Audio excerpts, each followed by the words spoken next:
প্রিয় কোরআনের সাথী ভাইয়া এবং আপু, আল হিকমা কোরআনিক ল্যাঙ্গুয়েজ একাডেমিতে আপনাদেরকে স্বাগত। আমাদের দ্বিতীয় ক্লাসটি আমরা যেভাবে করেছিলাম, সেটা এখন আমি আপনাদেরকে বলতেছি।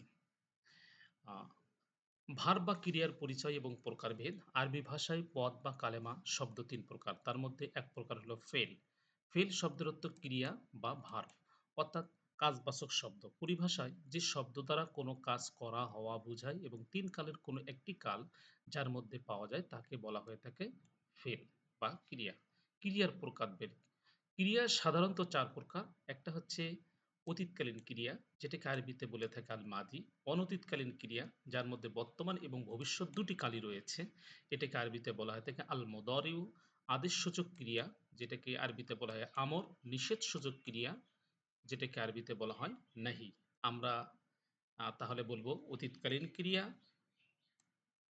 অনতীতকালীন ক্রিয়া, আদেশসূচক ক্রিয়া এবং নিষেধসূচক ক্রিয়া। তাহলে ক্রিয়া সাধারণত ৪ প্রকার, অর্থাৎ ভার্ব সাধারণত হচ্ছে ৪ প্রকার।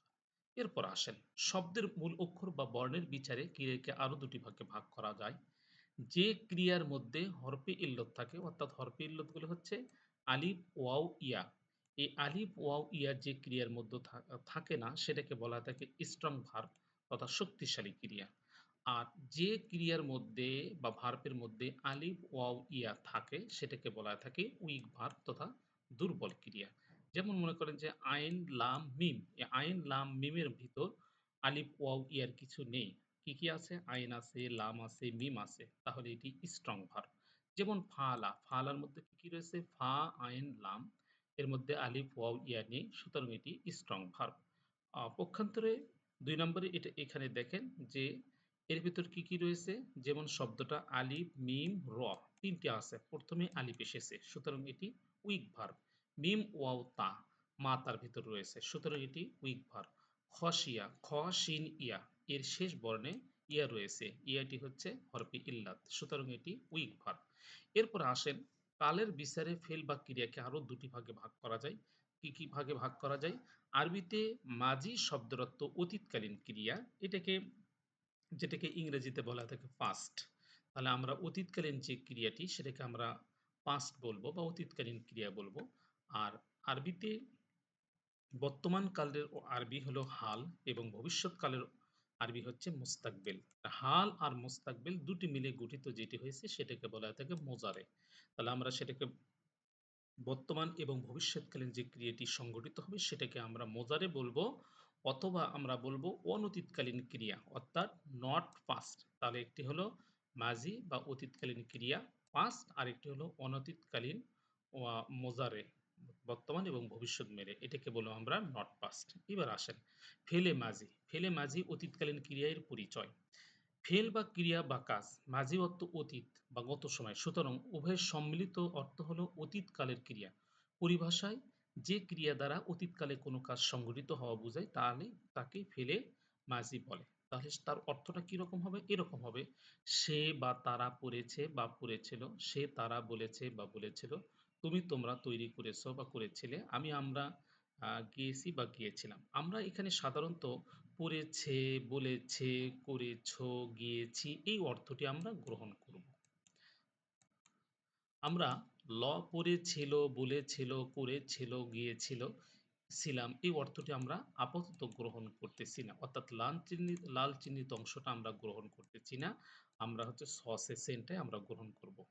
এটা কোথায় গ্রহণ করা হবে আমরা পরবর্তীতে দেখব ইনশাল্লাহ। এরপরে আসেন ফেলে মাজি, অতীতকালীন ক্রিয়ার গঠন। ফেলে মাজি বা অতীতকালীন যে ক্রিয়াটা গঠিত হয় এক ধরনের ভার্বাল নাউন থেকে বা ইসেম থেকে। এটাকে আরবিতে বলা হয় থাকে ইসমুল মাজদার। এই ইসমুল মাজদার থেকেই অতীতকালীন ক্রিয়াটি গঠিত হয়ে থাকে। কিভাবে গঠিত হয়ে থাকে আমরা এখন দেখব। আমরা মুক্ত সর্বনাম পড়েছিলাম।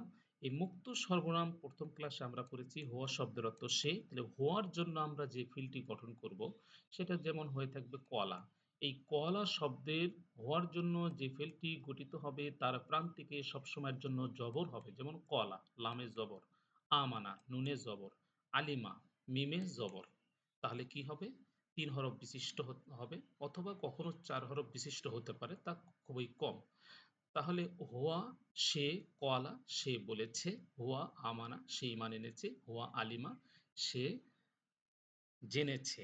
তাহলে হুম শব্দের অর্থ তারা। তাহলে হুমের জন্য যে ফেলটি গঠিত হবে অর্থাৎ যে ক্রিয়াটি গঠিত হবে তার শেষে ওয়াও এবং আলিফ থাকবে। যেমন কলু তারা বলেছে, হোমের জন্য আমানু তারা ঈমান এনেছে, আলিমু তারা জেনেছে। তাহলে আংতার জন্য যে ক্রিয়াটি গঠিত হবে তার শেষে তা থাকবে। লক্ষ্য করুন আংতার শেষে যে তা আছে সেই তাটা থাকবে। যেমন কুলতা তুমি বলেছ, আমাংতা তুমি বলেছ, আলিমতা তুমি জেনেছ। তাহলে আমান্তা তুমি ঈমান এনেছ। আংতুম, আংতুমের শেষে দেখেন যে তা তুম রয়েছে। তাহলে আংতুমের জন্য যে ফেলটি গঠিত হবে সেটার শেষে হচ্ছে তুম থাকবে। তাহলে আংতুম তোমরা, তাহলে আংতুমের জন্য ফেলটি যেটি গঠিত হবে কুলতুম তোমরা বলেছ, আমাংতুম তোমরা ঈমান এনেছ, আলিমতুম তোমরা জেনেছ। তাহলে শেষ বর্ণে সবসময়ের জন্য প্রান্তিকে এই যে তুমটা থাকবে। তাহলে আনার জন্য যে ফেলটি গঠিত হবে তার শেষ বর্ণে সবসময়ের জন্য তু হবে। তাহলে কি আমি কুলতু আমি বলেছি, আমান্তু আমি ঈমান এনেছি, আলিমতু আমি জেনেছি। তাহলে শেষ বর্ণে তু হলো। নাহনুর জন্য যে ফেলটি গঠিত হবে সেই ফেলের শেষে নুন আলিফ জবর না থাকবে। যেমন কুল না প্রান্তিকে না এসেছে, অর্থ হবে আমরা জেনেছি, আমরা বলেছি, আমান্না আমরা ঈমান এনেছি, আলিম না আমরা জেনেছি। তাহলে হেয়ার জন্য যে ফেলটি গঠিত হবে সেটা কি হবে? হিয়া হচ্ছে নতুন আরেকটি আমরা মুক্ত সর্বনাম শিখব। হিয়া স্ত্রীবাচক সে অর্থে ব্যবহৃত হবে। হিয়ার জন্য যে ফেলটি গঠিত হবে তার শেষ বর্ণে তার উপর জজম হবে। যেমন কলাত সে বলেছে একজন স্ত্রীলোক, আমানাত সে একজন স্ত্রীলোক ঈমান এনেছে, আলিমাত সে একজন স্ত্রীলোক জেনেছে। আমরা এই বিষয়টি বারবার দেখব এবং শুনব। আচ্ছা, এরপর আসেন এভাবে অন্যান্য আরো আমরা অনেকগুলো ক্রিয়া নিয়ে এসেছি, সেইগুলো দ্বারা আমরা হুয়া, হুম, আংতা, আংতুম, আনা, নাহনু দ্বারা আমরা গঠন করে দেখে দিয়েছি। এগুলো দেখে নেবেন। আচ্ছা, অতীতকালীন ক্রিয়া থেকে আমরা হচ্ছে গ্রুপে ১ এ আমরা ৬ টি আ বাব নিয়ে এসেছি, সেগুলো দেখে নেবেন। নাসারা, দরাবা, ফাতাহা, সামিয়া, হাসিবা, কারুমা। এগুলো দেখে নেবেন। এরপরে আসেন সর্বশেষে গিয়ে আমরা যে বিষয়টি দেখব সেটা হচ্ছে যে অতীতকালীন ক্রিয়ার যে সর্বনিম্ন ৩ টা মুক্ত দ্বারা তৃণমূল হরফ দ্বারা গঠিত হতে পারে। কখনো, কখনো ৪ টা হতে পারে, তা খুবই কম। আর আমরা দেখলাম আনার জন্য যে ফেলটি গঠিত হবে তার শেষে তাহলে কি থাকবে? জবর থাকবে। হওয়ার জন্য যে ফেলটি গঠিত হবে তার শেষে জবর থাকবে। হুমের জন্য যে ফেলটি গঠিত হবে তার শেষে ওয়াও আলিফ থাকবে। আংতার জন্য যে ফেলটি গঠিত হবে তার শেষে তা আলিফ জবর তা থাকবে। আংতুমের জন্য যে ফেলটি গঠিত হবে তার শেষে তুম থাকবে। আর আনার জন্য যে ফেলটি গঠিত হবে তার শেষে তু থাকবে। নাহানুর জন্য যে ফেলটি গঠিত হবে তার শেষে নুন আলিফ জবর না থাকবে। এবার আসেন, আমি বলেছিলাম যে ল, লে, লেন কোথায় আমরা অর্থ গ্রহণ করব? যদি অতীতকালীন ক্রিয়ার শুরুতে যদি কদ, ওয়াকদ, ফাকদ, লাকদ, ওয়ালাকদ এই যে কদ জাতীয় যে শব্দগুলো রয়েছে এগুলো যদি আসে তাহলে সেখানে আমরা ল, লে, লেন অর্থ গ্রহণ করব। এর দ্বারা বোঝায় নিকটবর্তী অতীতকালকে বুঝায় থাকে। যেমন কদা আলিমা কুল্লু উনাসিম মাশরাবাহুম, প্রত্যেক গোত্র নিজ নিজ পানির স্থান কি করলো? জেনে নিল। এই যে কদ আসার কারণে এই লটা আমার অর্থ নেওয়া নিতে হলো আমাদেরকে। এরপর ওয়াকদ কানা ফারিকুম মিনহুম ইয়াসমাউনা কালাম আল্লাহ, তাদের মধ্যে একটি দল ছিল। এই যে একটি দল ছিল ওয়াকদ কানা, এই যে কদ আসার কারণে কানা শব্দের অর্থ হচ্ছে থাকা, সেখান থেকে ওয়াকদ কানা ফারিকুন একটি দল ছিল। ঠিক এমনই ভাবে ওয়াকদ, কদ, ফাকদ, লাকদ, ওলাকদ যেখানে আসবে সেখানে আমরা হচ্ছে ল, লে, লেন অর্থ নেব। এখন আসেন, যদি লাম আসে, লাম আসার কারণে অতীতকালীন ক্রিয়া হওয়ার পরও এটা হচ্ছে অতীতকালীন ইউনিভার্সাল ট্রুথ অর্থ ব্যবহার করা হয়। এই জন্য এখানে স সে সেন নিতে হয়। যেমন আমি মানুষকে সৃষ্টি করেছি, লাকদ খলাকনাল ইনসানা, এই লাম আসার কারণে করেছি অর্থ নেওয়া হয়েছে। ওয়ালাকদ আতাইনা মুসাল কিতাবা, আমি মুসাকে কিতাব দিয়েছি। এই কথাগুলো হচ্ছে চিরন্তন সত্য, তাই এগুলোকে সসে সেন অর্থ গ্রহণ করা হয়েছে। আমাদের এটি ছিল দ্বিতীয় ক্লাস। এই দ্বিতীয় ক্লাসের ভিডিওটি বারবার শুনবেন এবং আয়ত্ত করার চেষ্টা করবেন। সকলে ভালো থাকবেন। আসসালামু আলাইকুম ওয়া রাহমাতুল্লাহ।